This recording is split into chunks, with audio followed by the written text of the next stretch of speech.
ustedes el desafío de resolver casos complejos que he tenido la oportunidad. Quiero compartir la clínica netamente y eso es mi intención durante esta hora de exposición. Recordarles o mostrarles que la verdad que llevo muchos años la docencia, en docencia en pregrado en la Universidad Diego Portales, y mi mentora es mi gran doctora Olga Lubetich, y en posgrado, postítulo, en un equipo muy unido que es el de la Universidad de San Sebastián, y ahí en donde me desarrollo como docente.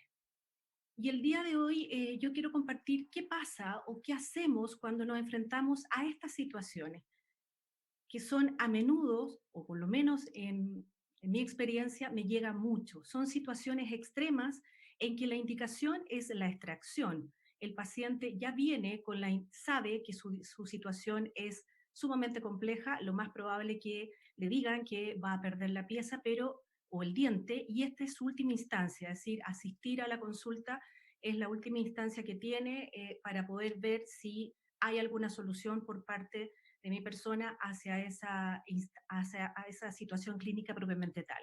Vean entonces quizás el de aquí al centro es una anomalía del desarrollo que no podría ser el pronóstico tan malo como los anteriores que les mostré, y que la indicación de todos en general, de esos tres primeros, era la indicación de extracción y hacer un implante. Y el último caso, les voy a mostrar que en este caso me llega mucho situaciones en que llegaron a una parte, no lograron encontrar nada y derivaron. Y son situaciones que a menudo llegan a la consulta. ¿Y qué hacer además?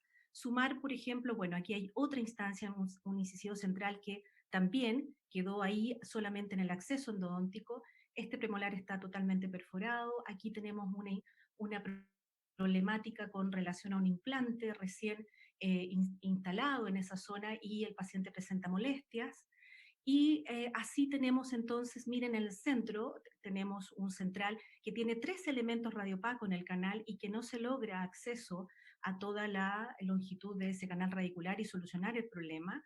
Entonces, ¿qué hacemos frente a esta situación y que el pronóstico es definitivamente malo? Se le plantea al paciente que es malo y él sabe, pero aún así él busca una solución y busca una instancia de poder mantener su diente en boca y permanecer. Entonces los invito al desafío de resolver estos casos para preservar estructura dentaria, para lograr que ese diente vuelva a la funcionalidad o permanezca en función, y porque el paciente lo desea, porque uno puede pensar en forma utópica o darle lo mejor al paciente, las indicaciones que quizás tiene un muy mal pronóstico, que no va a durar, que no va, estamos haciendo tratamientos que son inciertos, pero aún así queremos y aún así el paciente desea mantener su diente en boca. ¿Cómo voy a resolver esa instancia? La voy a resolver entonces, siempre tenemos que tener presente la evidencia científica, apoyarnos en toda la evidencia científica y que tenemos hoy en día, pero a nuestra disposición. Y más aún, ahora que estamos en cuarentena, podemos ir a todo lo que es la información y poder ver la última información. Y lo más importante para lograr el éxito, lo que yo puse ahí, es la necesidad y preferencia al paciente, que aquí toma gran importancia, es lo que él quiere y él desea, que a lo mejor no es la mejor opción, pero él desea mantener su diente en boca. Eso nos va a llevar a un éxito de la terapia endodóntica. Recordar o insistir entonces el apoyo constante de la evidencia científica que tenemos a disposición, y hoy en día toda esta línea de libros digitales nos ayudan enormemente a tener la evidencia científica para poder accionar clínicamente en nuestro consultorio. Los recursos tecnológicos actuales también en endodoncia son enormes y avanzados. La magnificación es importante, no solo el microscopio, sino que la lupa. Y por último, si no es la lupa, una foto del celular que se amplía para poder ver, mirar, porque si uno ve mejor, también trabaja mucho mejor. Las aleaciones hoy en día, de las cuales están hechos los instrumentos, también nos proveen una mejor conformación y una conformación mucho más conservadora. El ultrasonido vino a quedarse definitivamente y sobre todo ser parte importante de la preparación química, la activación sónica, complementarlo con la turbulencia generada por instrumentos endodónticos. tenemos entonces nuestras técnicas de obturación termoplástica, seguidas de lo que es el cerámico, que también vino a cambiar y a enfrentar una serie de peros o de situaciones frente a la obturación, y además el cerámico vino a resolver situaciones que también en un momento podían ser indicaciones de extracción, como esa perforación del piso cameral, y hoy en día entonces se puede salvar. Ese es un caso del doctor Holguín, un bello caso que se demuestra que es factible salvar hoy en día. Y por último, entonces, la tomografía. La tomografía es de vital importancia y ustedes van a ver acá que estos casos que yo resolví era meritorio y se necesitaba o sí la información de la tomografía computarizada. El conocimiento profundo del terreno biológico, la anatomía interna, es tremendamente importante que nosotros manejemos. Manejemos la microbiología, manejemos los tejidos que conforman nuestro terreno biológico, la respuesta inmune que tiene nuestro terreno biológico, y nuestro terreno biológico, sobre todo la anatomía, es un permanente desafío. Cada diente en particular es un desafío. Y tanto así, tan importante es que en este libro, pero completísimo, del doctor Bersiani, indica que Hipócrates postuló que la anatomía es la base de la medicina, y la anatomía del conducto radicular es sin duda la base de la endodoncia. Y también Anil Kitchen en el prólogo también establece que tenemos que manejar la anatomía, porque la anatomía tiene una implicancia clínica y una implicancia en el éxito de la terapia endodóntica. Y para muestra un pequeño botón antes de partir con los cursos, con los casos clínicos propiamente tal, perdón, es mostrar, por ejemplo, este caso y este estudio que hizo Ronald Ordenola Zapata, que es uno de los que más estudia anatomía. Vean entonces cómo la importancia, o él pudo desarrollar y pudo tipificar entonces los molares superiores que presentan fusiones, y estableciendo que las fusiones que más se encontraban o más comunes eran la tipo 3 y la tipo 1 en los segundos molares superiores, estableciendo también una anatomía tremendamente compleja en este estudio, y además que podríamos encontrar formas de C-shape. Y qué más que la clínica propiamente tal. Miren, esto es un diente fusionado, un molar fusionado, la raíz distal con la palatina, y fíjense que no es un segundo molar, es un primer molar. Entonces ahí también estas normas no son tan estrictas para grupo dentario, para un grupo específico de diente. Aquí se dio en un primer molar la más común, que es la unión, la tipo 3, que es la unión de la raíz distovestibular con la palatina. Se realizó entonces la terapia endodóntica como corresponde, a diámetros apicales de un 30 o un 35, obturación termoplástica, y ahí ustedes pueden ver la fusión de este canal. Y otra muestra también para que vean la importancia de anatomía: este molar superior era un segundo, efectivamente, era un segundo con todas sus raíces fusionadas, y se estaba realizando la terapia endodóntica pensando que era un solo canal. Y llegó a la consulta porque había dudas, y con la tomografía se evidenció que habían dos canales más por buscar, que estaban bastante calcificados, y se logró encontrar, y había una fusión del canal palatino con el canal distal. Entonces, si bien teníamos una raíz totalmente fusionada, tipo 6, aquí se fusionaba la raíz distovestibular con la palatina. Entonces, es importante conocer y manejar la anatomía. Aquí ustedes pueden ver, se trabajó con recíproco, y en este caso se obturó entonces con cerámico. Casos complejos entonces, y el desafío a resolverlos. Recursos tecnológicos existen, los hay, y cada vez son más accesibles, y es necesario, y hacer hincapié que todos los casos se resolvieron acá bajo esta dinámica de todos estos recursos tecnológicos, y hacer un hincapié en todo lo que es la instrumentación, que hoy día podemos acceder y conformar con distintos instrumentos, con distintas aleaciones. El tratamiento térmico también hace que podamos trabajar mucho más conservadoramente, y instrumentos también muy fáciles de utilizar, y la instrumentación química también es fundamental. Aquí se hizo una activación ultrasónica en todos los casos, y se complementó con la turbulencia generada por ese instrumento endodóntico. Vamos entonces a ver los casos clínicos, pero no olvidar, por favor, que la necesidad del paciente. El paciente desea salvar su diente como sea, aunque tenga un pronóstico muy malo. El caso clínico uno es derivado por un especialista que inició el tratamiento y prefirió derivar. Era un retratamiento, producto que el paciente tenía una terapia endodóntica previa y una periodontitis apical sintomática, pero en algún momento se perdió, hubo una complicación enorme y lamentablemente la tomografía de este caso presenta que tenemos una gran destrucción coronaria, aquí podemos ver, una gran destrucción, perdón, de la zona cervical del diente con una comunicación. Y en este otro caso aquí pueden ver, miren lo extenso y la gran pérdida de estructura dentaria en la parte más crítica del diente, sobre todo en la zona anterior, que es la zona cervical. Es decir, esto es un pronóstico muy malo, pero muy malo en esta situación. Entonces, el escenario es un diente, como ustedes ven, con una integridad coronaria, fundamentalmente integridad coronaria por vestibular principalmente, con un tratamiento endodóntico, una periodontitis apical sintomática y el paciente con una tremenda perforación y el paciente no desea hacerse un implante porque primero había ido por un tratamiento endodóntico y después le habían dicho que lo mejor era un implante, incluso tenía el presupuesto para el implante.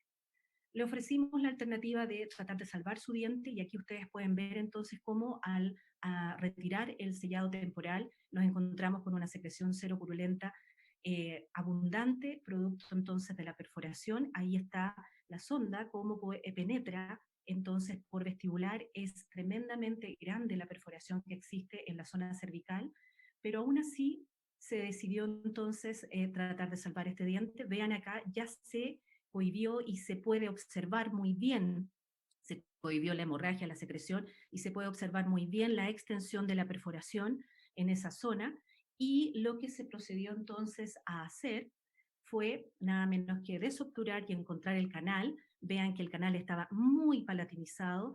En estos casos, un tips que les puedo dar a todos es generalmente cuando el canal está perdido o como ustedes van a ver en los casos de más adelante, siempre el acceso está muy, muy vestibularizado, no está hacia Palatino y la clave es trasladarse o proyectarse hacia Palatino, ahí está el canal, se desucturó completamente con el reciproc y después procedimos entonces a sellar esta perforación, aquí hay una imagen más mayor, se selló esta vez con un putti, que es un biocerámico que es más manejable, es como una masilla, entonces se decidió sellar esta perforación cervical en esa zona, ahí está la imagen, para posteriormente entonces realizar la obturación del sistema de canales radiculares con un cerámico también de la misma familia en este caso, de la misma marca, y ahí está el resultado y el resultado final. Un diente entonces que tenía un pronóstico totalmente malo, adverso total, y que el paciente sabía que tenía muy mal pronóstico y está en boca, lo controlamos dentro del mismo año en que se trató. Después no pude volver a tratar, se hizo un pequeño clareamiento también a la corona y el paciente emigró a Santiago, fuera de Santiago y lo he podido controlar solamente por teléfono, pero créanme que está sin sintomatología y sin problemas, funcionando, funcionando. Quizás no es la situación ideal, pero el diente está funcionando. Ahí está el pequeño el clareamiento y permanece en boca al 2020. El caso clínico 2, este es una situación muy especial y es un caso que realmente clave para mí y que me ha enseñado y he aprendido mucho.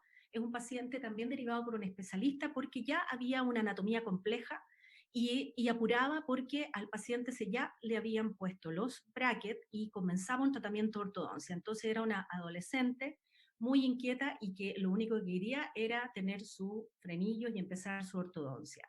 Y fue derivada con este diagnóstico: absceso apical crónico, anomalía del desarrollo y un dens invaginatus. Pero a pesar de que tiene una imagen extraña y que da la sensación que un dens invaginatus, Con la tomografía nos dimos cuenta que no era un densivaginatum, ya pensábamos que era algo extraño, y efectivamente entonces en la tomografía podemos observar donde están las flechas, y aquí tenemos entonces una raíz accesoria o una raíz, dos raíces tenía este incisivo con lesión apical y la raíz principal o más importante también con lesión apical. Y vean lo interesante como además el problema de este diente que al presentar dos raíces estaba en giroversión y al estar en giroversión también pueden observar cómo la raíz sale prácticamente en recta primero, en un ángulo recto y después se curva. Entonces era bastante complejo acceder a esa raíz y efectivamente entonces era una raíz accesoria. Ahora, en relación a raíces accesorias o dos raíces en un incisivo lateral es muy raro. Es más común enfrentar en un incisivo lateral un densum vaginatus, una fusión, una geminación, pero dos raíces es difícil. Incluso Bertucci habla de un 2%. Y estos casos que les muestro acá, que están arriba de la presentación, son más bien la bibliografía o los papers que uno obtiene son más bien reportes de caso, más que información un poco más científica. Solamente el 2016 hay una revisión y hay consideraciones clínicas con respecto a la presencia de dos raíces en un incisivo lateral. Ahí está. Entonces partimos, vean la giroversión, que eso complicó bastante la situación, ya la vamos a ver. Entonces, el escenario, un diente con absceso apical crónico, una anatomía compleja, que abordar la giroversión y apremiaba que el tratamiento se hiciera luego porque se necesitaba comenzar con la ortodoncia. Se abrió, hubo secreción seropurulenta de este caso y un canal principal muy amplio, y vean entonces cómo sale esta raíz en ángulo prácticamente recto y después se curva.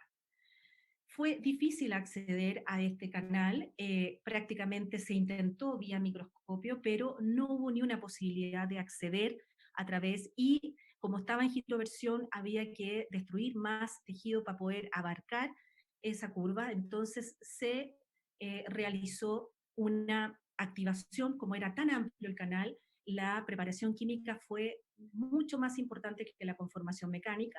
Prácticamente se hizo mucha activación y mucha turbulencia en ese canal, y se decidió, dado lo amplio que era el canal y también lo amplio que era en apical, se hizo un tope con cerámico, en este caso un biodentine o biodentin, se hizo un tope en la zona apical, ahí se puede observar, y posteriormente entonces se selló el resto coronario con termoplástica, pensando y deseando que pasara algo en esa raíz que no logré. Mi frustración era que no había logrado acceder a esa raíz, y vean entonces estaba como justo en la giroversión propia de ese diente, entonces estaba ahí. Se desapareció la sintomatología, estaba un poco contenta porque se había desaparecido la sintomatología del tracto sinusal correspondiente a la lesión apical, y estaba todo bien, la paciente se sentía mejor, pero a la semana me llama, a la semana exactamente, y me llama y me dice: Marcia, estoy de nuevo con un porotito. Y bueno, ahí la frustración se hace grande. Fue a la consulta y pueden ver que hay un tracto sinusal muy bajo, y eso es en relación a la raíz que no se instrumentó.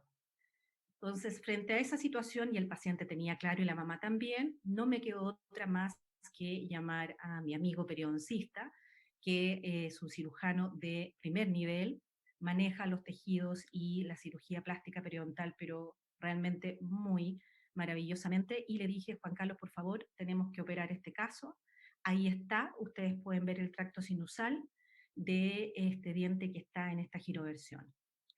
Y con Juan Carlos entonces procedimos a la cirugía que se realizó un colgajo mixto de espesor parcial en la zona de las papilas y total en la lesión, y lo primero que se hizo fue retirar y eliminar y nuclear la lesión apical en relación a la raíz principal del diente. Y vean entonces cómo está girado y cómo sale esta raíz realmente casi en ángulo recto y muy curva.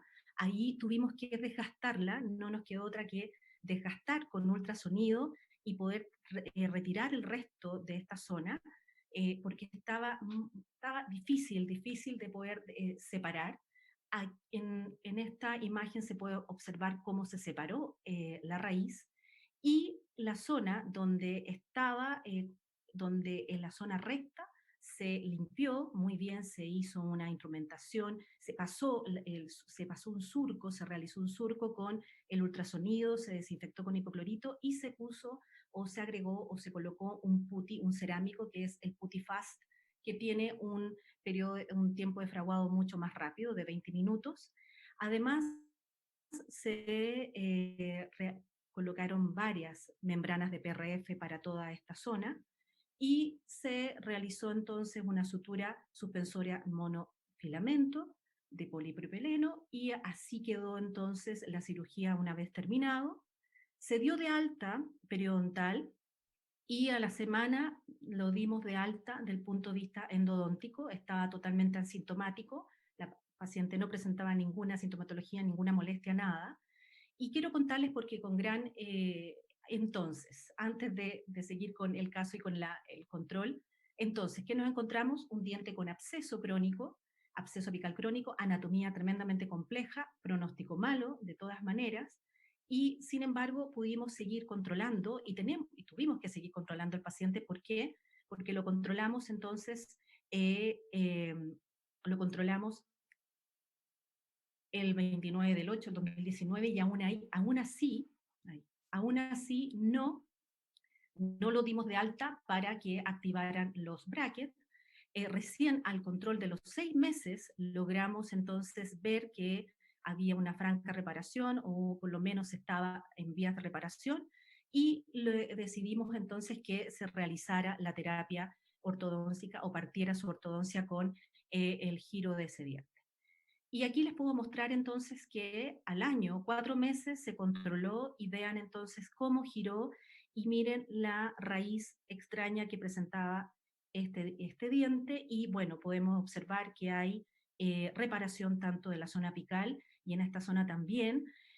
Estoy pensando que a lo mejor accedo palatinamente a esta para poder sellar completamente, pero primero prefiero que el paciente termine su ortodoncia y veamos qué pasa y lo controlemos. Diente permanece en boca entonces al 2019. Miren aquí, observen que esto era lo que estaba en giroversión. No se observa en esta anatomía de este diente algo extraño, quizás un poco más amplio, quizás ahora voy a poder acceder mejor a lo que queda, no sé, ahí estoy pensando. A lo mejor ustedes me pueden dar una sugerencia si lo dejamos así o vamos en busca de ese canal. El caso clínico 3. Esto también pasa a menudo. Paciente que presenta el diente con un tratamiento conducto, pero el rehabilitador no puede hacer la corona. Entonces estaba muy complicada la paciente, era una mujer, porque primero ella había ido por un cambio de color en su corona, había terminado con un tratamiento conducto que supuestamente el rehabilitador no estaba o no existía ese tratamiento de conducto, y segundo, la indicación de una corona. Entonces, la verdad que estaba bien complejo y estaba muy apesadumbrada. Solicité una tomografía y aquí podemos observar que efectivamente algo que se veía tan simple que podía ser una gutapercha medio camino, nos encontramos entonces con dos elementos radiopacos en la zona cervical y a nivel del tercio medio con uno solo. Y la vista que nos ofrece la tomografía en el tercio apical prácticamente no se ve canal, estaba bien complejo, es decir, aquí si bien se observa algo o se observa un periodonto engrosado, no se observaba canal. Y tenemos entonces, miren, 3 elementos radiopacos, es decir, una falsa vía hacia vestibular, con un relleno, y aquí otro elemento. Entonces, el escenario que nos enfrentamos aquí es un paciente que presenta 3 elementos en el canal, una falsa vía que no está perforada, menos mal, porque no lo indica en la tomografía. Miren el leve cambio de coloración coronario que presentaba el paciente, por eso partió y está en estas condiciones. Entonces el paciente no tiene claro la indicación de la corona y quiere resolver la vía, el tratamiento endodóntico como corresponde.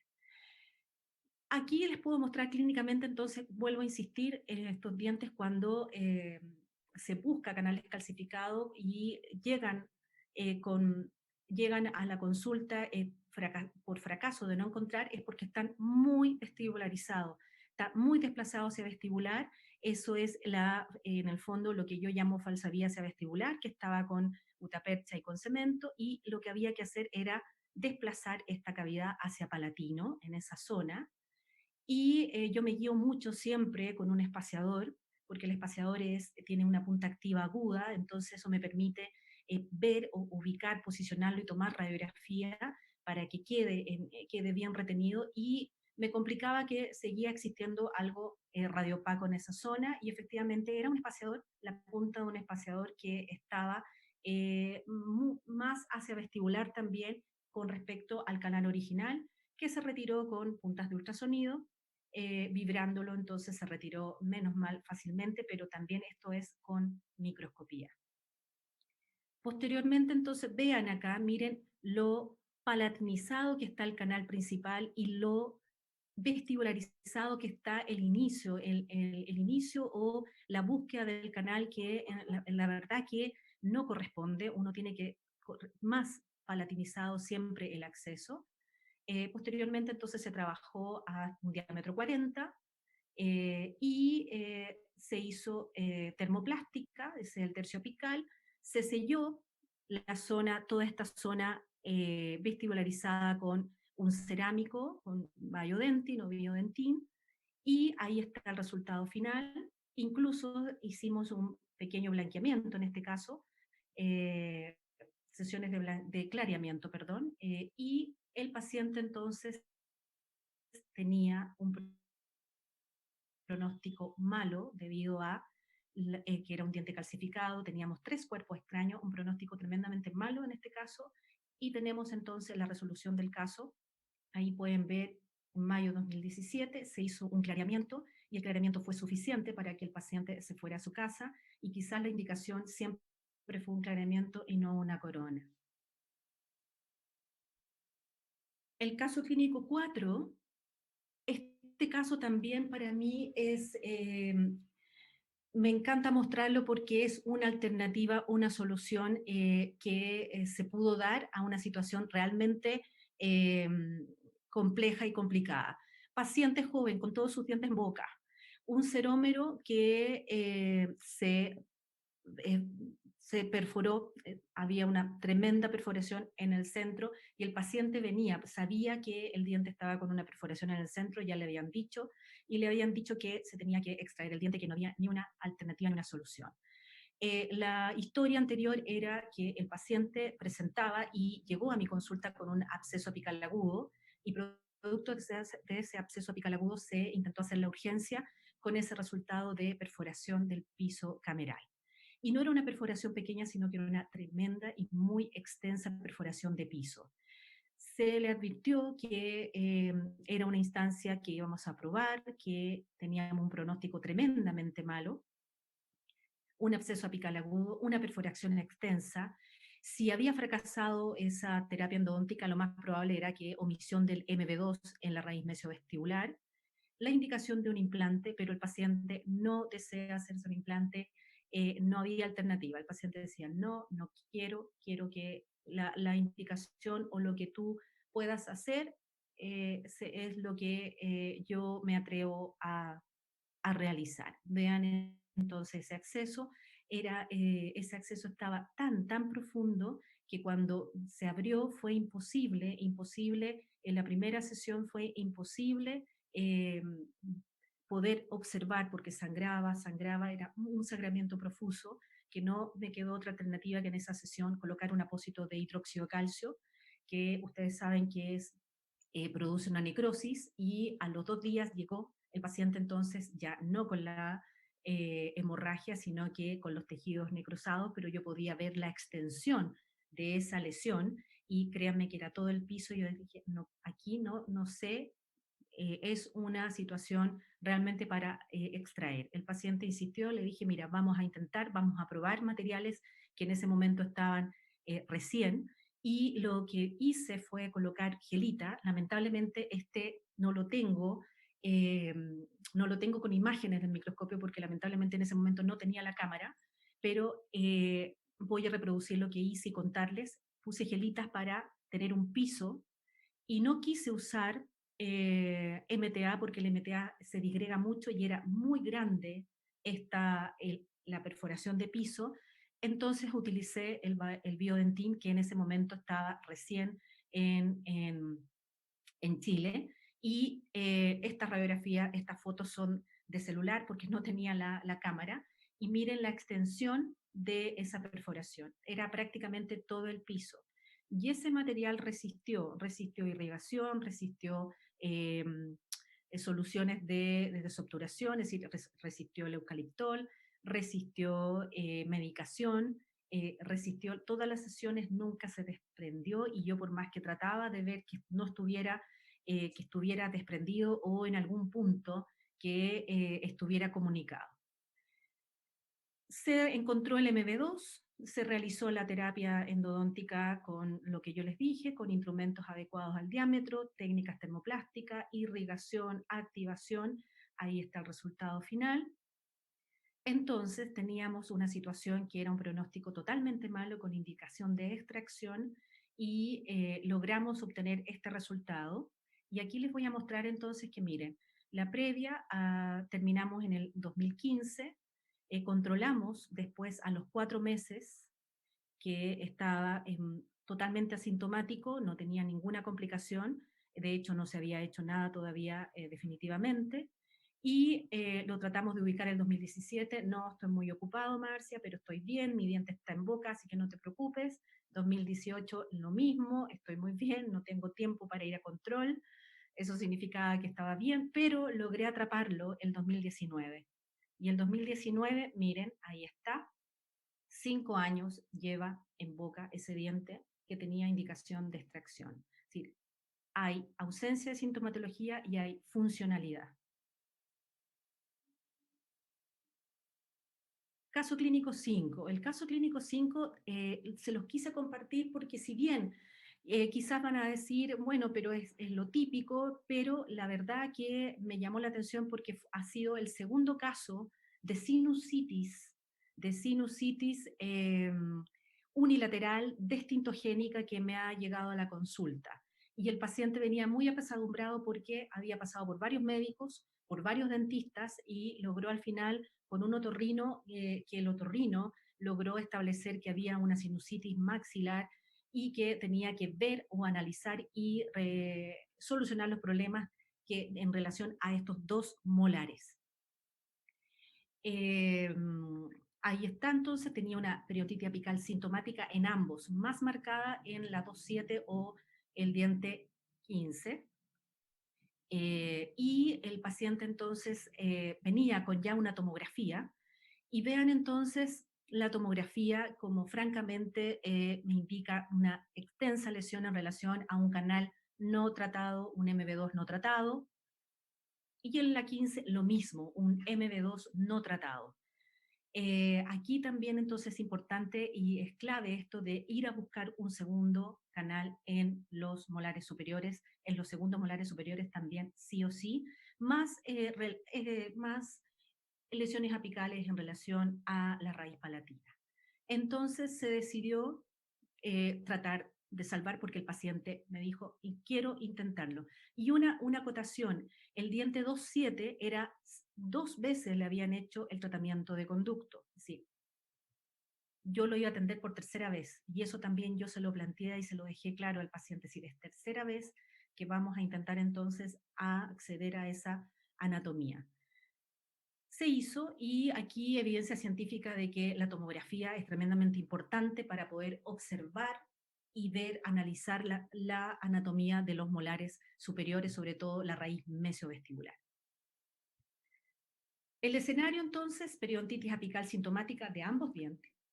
Retratamiento, yo tenía que realizar un retratamiento, una raíz mesial de los dos, y lo más probable que estaba omitido el MB2, extensas restauraciones, sinusitis unilateral, y el paciente no desea implante, pese a la gran destrucción coronaria que presentaban, sobre todo el 2.7, y extensas restauraciones. Miren condiciones que existían acá.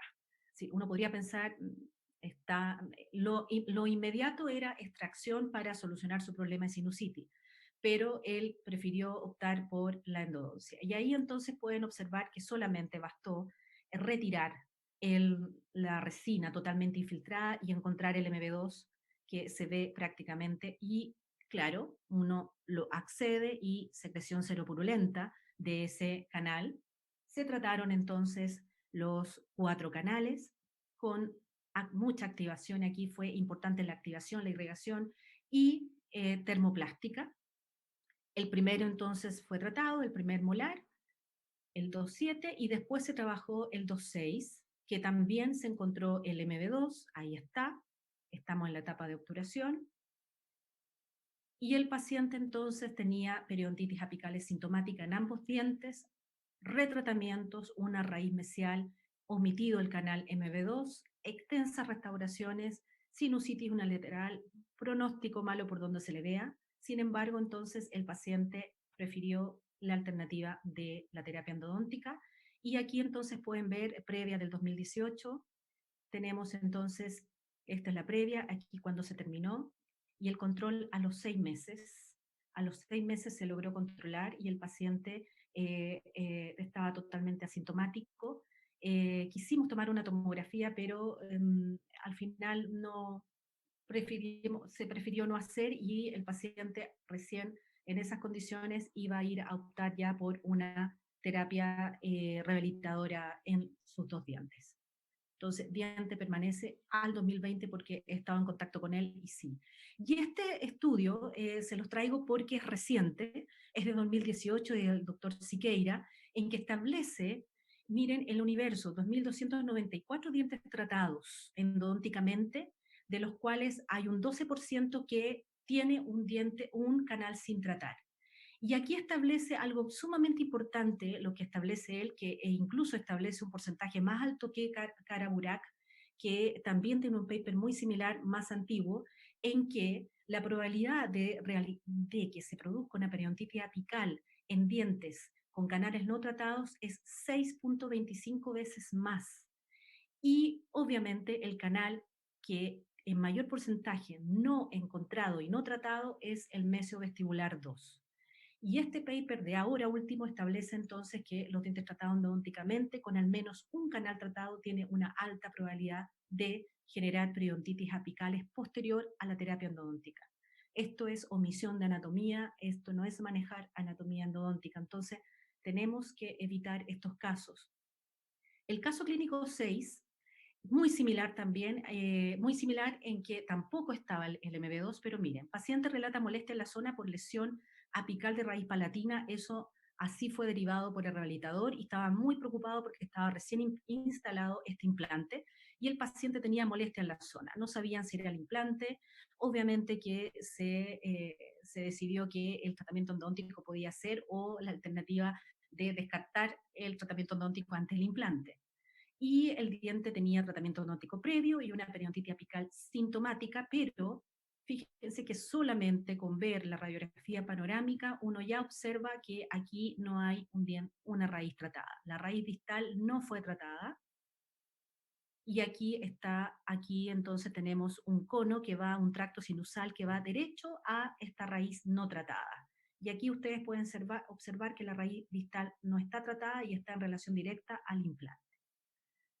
Entonces tenemos un escenario bastante complejo porque es un absceso apical crónico, raíz distal sin tratar, canal palatino corto, la raíz mesial lo más probable es que hay que ir a buscar un MB2, no quiere hacerse un implante la paciente y además estamos vecinos a un implante. Entonces tenemos que resolver esta situación porque si no, aquí puede fracasar el implante también. Con magnificación fuimos entonces en busca de los canales, nos encontramos con esto en piso cameral y esto es un ionómero, por lo tanto entonces un ionómero que se retiró y había una perforación de piso cameral tratando de buscar el canal, la verdad que estaba bien complejo, no era fácil encontrar y la perforación era lo más probable que pasara, pero retiramos, encontramos esta perforación y un poquito más allá, al lado de la perforación, el colega anterior estaba cerca, se encuentra el acceso a la raíz distal y se logró entonces encontrar e instrumentar. Posteriormente, entonces, aquí ya está bastante más instrumentada y ahí ustedes pueden observar la perforación, que aún no se ha sellado porque queríamos trabajar bien los canales, y esta cornisa que hay que retirar porque lo más probable es que debajo de esta cornisa encontremos el MB2. Ahí está entonces la desobturación de los tres canales y se decide sellar, una vez ya trabajado el canal distal, se sella parcialmente con una gutapercha para poder aplicar el biodentín, en este caso el cerámico, y sellar muy bien esta zona para la próxima sesión entonces trabajar en el MB2 y tallar un poco este biodentín que se permitió sellar la zona muy bien. Tenemos la obturación termoplástica entonces de este diente que se trató con diámetros al 40 o el 25 al 8 con recíproc y posteriormente entonces doble sellado y ahí está entonces el diente tratado.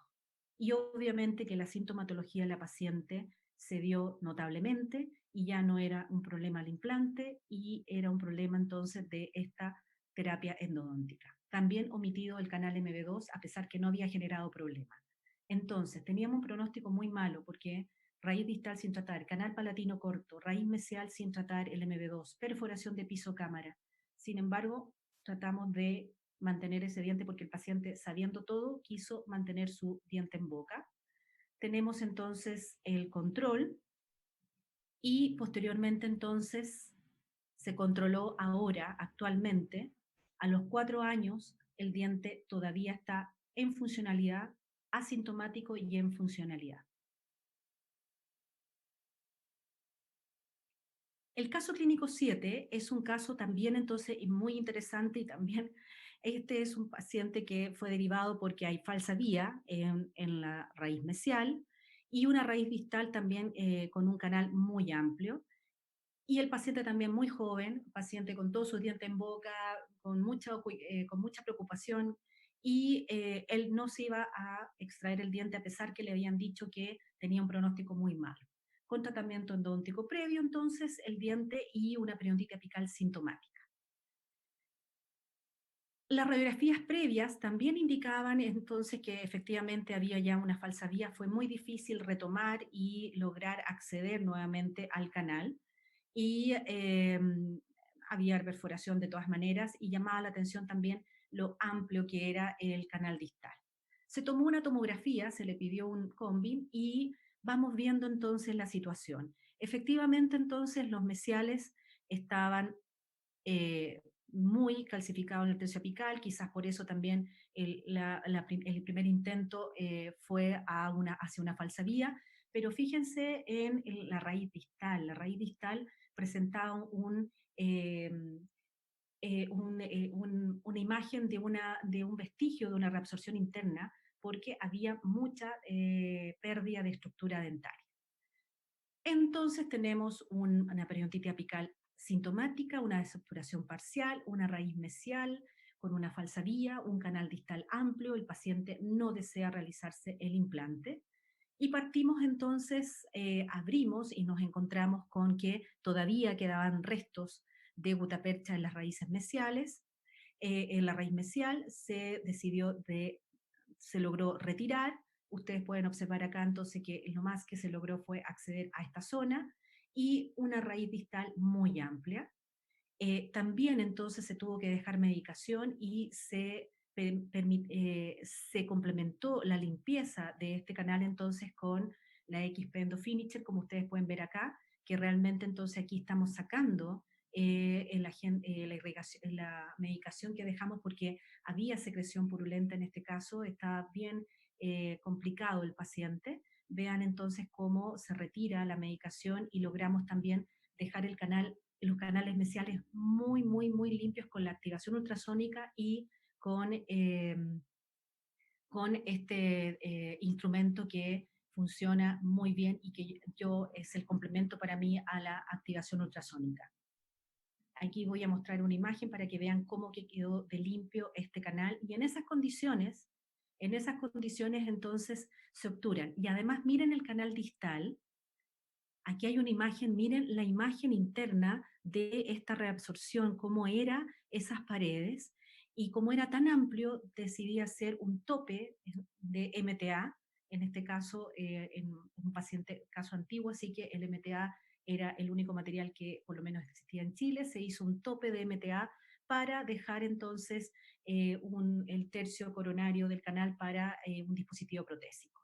Y posteriormente se decide entonces sellar, ahí está, el tope, porque habíamos hablado con el rehabilitador y el rehabilitador había dicho, déjame para poder apoyarme en el canal distal. Se hizo entonces, se obturó con cerámico los mesiales, hasta donde se pudo, y bajo estas condiciones entonces se mandó a el rehabilitador. Entonces, teníamos una periodontita apical sintomática, una falsa vía, un canal distal muy amplio, sí, con un pésimo pronóstico, un pronóstico malo, pero tenemos ese resultado, el paciente con asintomático, con funcionalidad el diente, y se logró controlar a los 3 meses, pero a los 3 meses el colega que me había dicho, el rehabilitador que me había dicho que iba a usar el canal distal, no lo usa y hace una endocorona,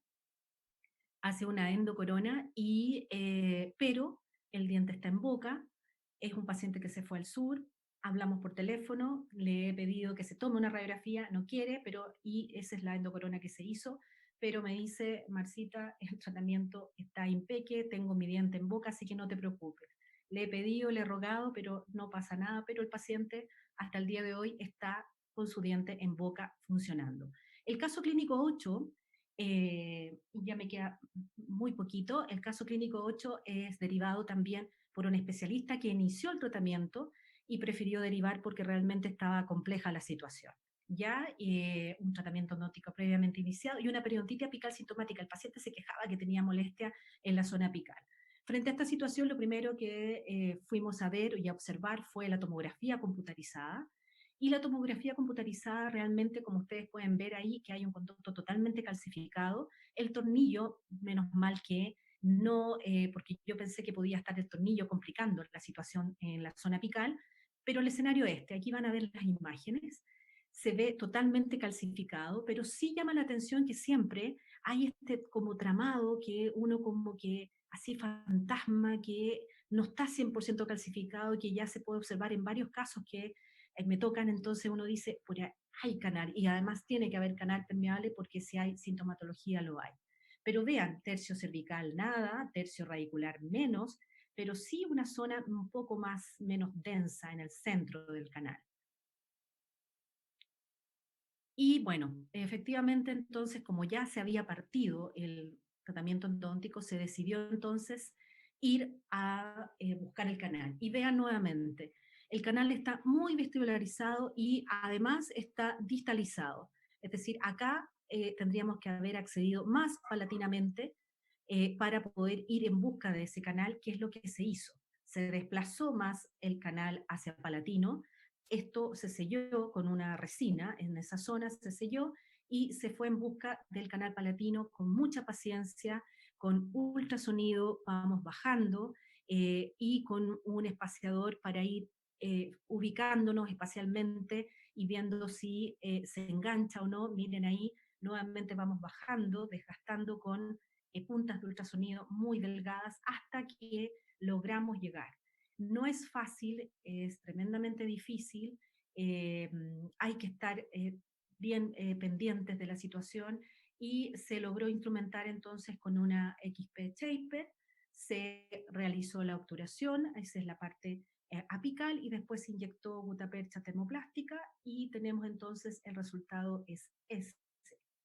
Entonces, un diente que tenía un tratamiento previamente iniciado con una calcificación total, paciente con sintomatología, un pronóstico malo, porque la verdad que acceder hay altas posibilidades de perforación, podemos conversarlo después, el pronóstico es malo, sin embargo, se pudo obtener y llegar a una solución viable para ese paciente. Y aquí tenemos los controles, el paciente se controló entonces en agosto a los 8 meses, estaba impecable, no tenía ninguna sintomatología, no quiso seguir controlándose y ahí está el diente en boca y con una solución.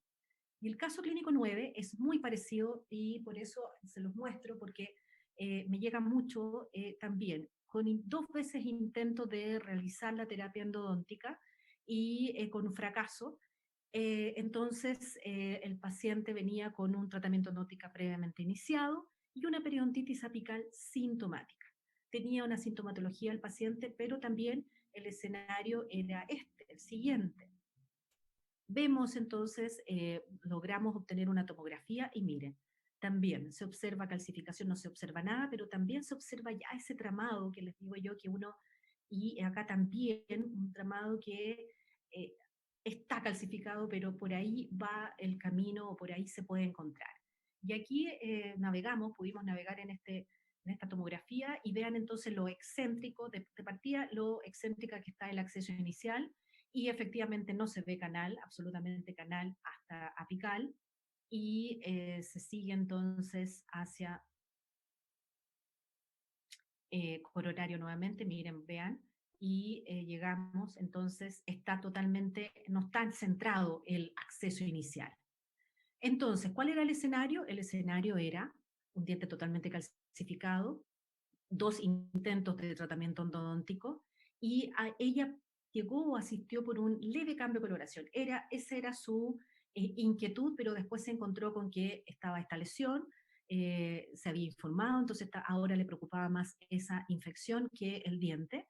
Y además también que estaba muy apesadumbrada porque habían intentado dos colegas intentar hacer el tratamiento endodóntico.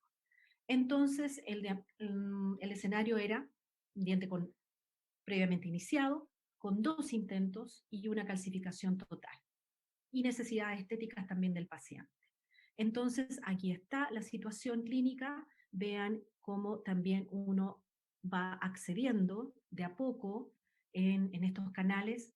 Aquí también entonces la cavidad de acceso lo más conservadora porque ya se habían desplazado más hacia había sido excéntrico el acceso, y aquí les estoy mostrando cómo uno va bajando con las puntas ultrasónicas en este caso estoy usando una de Helse muy finita que permite trabajar entonces, ir bajando tranquilamente, desgastando y desgastando en forma más conservadora posible, y hasta que logré acceder al canal, se logra acceder al canal, ahí está, con puntas de ultrasonido e ir viendo, tomando radiografías. No es fácil, es difícil. Ya vamos a conversar un poquito si tenemos tiempo de eso. Se hizo X-Taper y vean lo mismo. De nuevo, tenemos entonces el canal totalmente desplazado hacia vestibular y el canal palatino, es donde yo encontré el canal mucho más palatinizado. Entonces, eso es quizás un tips que les puedo dar, y que muchas veces cuando estén perdidos siempre hay que ir hacia palatino, más que vestibular en estos casos. La obturación la hicimos termoplástica esta vez, ahí está el sellado apical y después inyección de gutapercha hasta la zona cervical, y ahí está entonces el canal. Esto fue ahora último y realmente, bueno, con harta satisfacción porque también vean que un tratamiento bastante conservador no se desvió, no hicimos una gran destrucción coronaria radicular de este diente. Entonces era un diente que tenía un tratamiento, un pronóstico de malo por el hecho de que se había intentado dos veces, había una calcificación total y una periodontitis apical sintomática. Sin embargo, está el diente en boca y logramos también satisfacer la necesidad de su clareamiento con perborato de sodio, que en estos casos que hay traumatismo, prefiero utilizar algo lo más inocuo posible, y vean entonces el resultado a la primera sesión, y con eso ella dijo, es suficiente, no quiero más, así que quiero terminarlo. Lo dejamos en esas condiciones, el diente permanece en boca, está en control. Ahora, con respecto a estos dos casos, me podrían haber dicho por qué no utilicé lo último que se está usando, que son guías quirúrgicas. Y de hecho, estas guías quirúrgicas, a través del archivo DICOM de la tomografía, uno puede acceder y tener una resolución quizás más rápida y más exacta, y no sufrir tanto con el ultrasonido y ir de a poco. Y de hecho, en la facultad, en el postítulo de la Universidad San Sebastián, el que realizado guías quirúrgicas, ha sido el doctor Abarca, y ahí está entonces. Eh, Ahora, ¿por qué yo no he accedido? Primero porque siento que por lo menos yo no tengo acceso a, y es lo que pasa también en Chile, tener acceso a fresas muy pequeñas, muy finas. Entonces, para no tener que ensanchar o no acceder o realizar un acceso coronario y radicular muy, muy grueso, claro que aquí se obtuvo un acceso bastante conservador. Aquí se trabajó también entonces con Jaime, tiene mucha habilidad, entonces logró acceder, se hizo un sellado con Biodentin y se accedió con una guía quirúrgica estática, pero en mi situación especial siento que todavía faltan, y Jaime también, estamos buscando prototipos de fresas más delgadas. Sé que en Europa hay, y ya vi una conferencia en que también ya hay unas fresas especiales para trabajar en endodoncia guiada, que en este caso se llama estática, y creo que esta situación va, esto que era nuevo, que es nuevo para nosotros, va a ser desplazado por, les cuento, por esto. Miren, esta es una publicación del 2020 en donde analizan y comparan, eh, comparan lo preciso que puede ser la guía dinámica, la guía estática, que es la que ustedes, la que nosotros conocemos, en relación a una guía quirúrgica dinámica. ¿Y cuál es la diferencia entonces? Es que la guía quirúrgica dinámica que ya está en implantología es real, es decir, es en el momento. Yo no tengo que hacer primero tomar un modelo a través de los archivos DICOM y elaborar esta guía quirúrgica que se coloca en la zona coronaria. La gracia de la guía quirúrgica dinámica es que es en el momento, es realmente un GPS. Miren, aquí esto es lo último que se hace en implantología y que en este caso se está realizando para endodoncia. Y vean entonces cómo uno como profesional tiene entonces esta guía y permite en el momento, ipso facto, ir bajando y ir viendo y acceder a los canales de estos dientes que en este caso se usaron incisivos inferiores. Entonces, créanme que esta situación es bastante interesante, y además este paper llama la atención porque establece que las desviaciones horizontales en la entrada coronal de las cavidades de acceso endodóntico con la navegación estática, es decir, con la guía quirúrgica que estamos usando, que se está usando más en este momento, fue más alta, es decir, hubo más error que la navegación dinámica y el grupo de control de acceso manual. Y efectivamente, bueno, aquí establece que ambas, tanto la estática como la dinámica, ofrecen posibilidades mucho más, menos engorrosas de acceder al canal que la manual, y de hecho la manual en este caso hubo perforaciones y que no se pudieron acceder tampoco a canales, pero aquí también establece que la dinámica, la navegación dinámica, produce accesos endodónticos mucho más precisos que la navegación estática. Así que creo que eso viene, tenemos que hacernos amigos de un implantólogo y que el implantólogo compre la máquina y el software, y nos dedicamos a hacer una navegación dinámica. Ahora, ¿por qué intentar todos estos casos que vimos? ¿Por qué quise intentarlos principalmente? Eh, por esto, porque cuando uno ve o estudia o lee este libro de pronóstico en endodoncia, establece entonces, este libro establece que la evaluación de los resultados del tratamiento endodóntico hoy en día ya no se basan en los criterios de Strindberg, sino que se basan en esto, en los criterios centrados en el paciente, en la ausencia de sintomatología, que es lo que se lograba en todos estos casos, en la supervivencia y en la funcionalidad de estos dientes, que también, si bien no es la mejor opción, pero el diente está funcional, el diente está en boca. Y aún así, en este libro también se establece que pueden haber lesiones tratadas endodónticamente, pero que pueden estar pequeñas y estables. Entonces, ¿por qué no correr el riesgo de tratar de salvar dientes? También un estudio en que establece que la supervivencia de dientes tratados endodónticamente es extremadamente alta, las tasas de supervivencia, y van en beneficio del paciente. Y aquí, para muestra un botón, miren, estos son casos también indicados, estos 2 molares, indicación de extracción, sin embargo llevan 5 años en boca y mucho más, porque este es el último control que yo hice. 5 años donde se recupera todo el tejido perdido por la complicación endodóntica. Este otro caso, que 2 años en que se establece entonces que hay funcionalidad. Aquí también tenemos un año, miren este caso, 8 años. Yo siempre muestro esta situación, esta radiografía, solo muestro esta radiografía y créanme que el 90% de los colegas me dicen implante, implante. Sin embargo, lleva 8 años y más en boca, porque esta es la última radiografía que tomé, pero el paciente lo sigo viendo y está intacto. Pese a que no encontramos entonces tampoco una permeabilidad, pero sí aquí controlamos la infección y logramos entonces salud para los tejidos periapicales. A los 5 meses, miren este otro caso, entonces a los 2 años, es decir, tenemos altas tasas de éxito y además no olvidar que la pérdida de dientes puede estar en franca y directa relación con el deterioro cognitivo.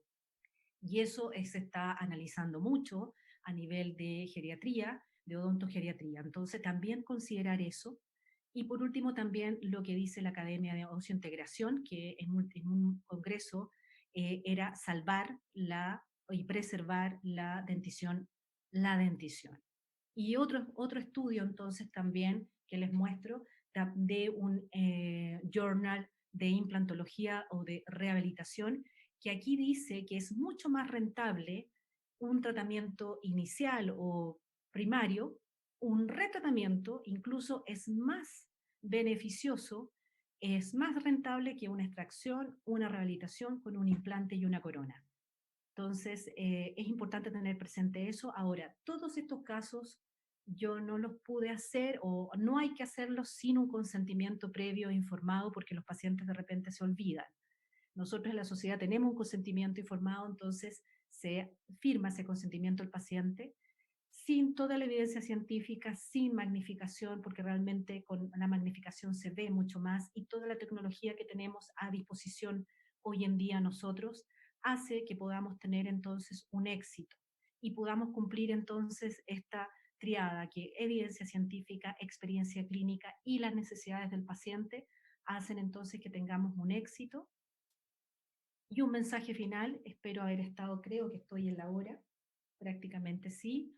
Trabajo en equipo, aquí nada es solo, trabajo en equipo partiendo por amigos con que opero, mi secretaria, parte de la consulta, el equipo con que yo consulto mis casos y que trabajamos juntos en postítulo, y también entonces aprender durante toda la vida. Eso también es importante, que tenemos que estar constantemente aprendiendo, no pensar que uno lo sabe todo, y qué mejor que aprender de los pares o incluso también de pares o de speaker que nos enseñan siempre, siempre nosotros, uno aprende, siempre aprende algo nuevo. Y por último, decirles salvemos dientes como la sociedad de Argentina y que tenemos que salvar dientes y es preferible esta situación a esta. Gracias por escucharme. Espero que les haya gustado lo que compartí.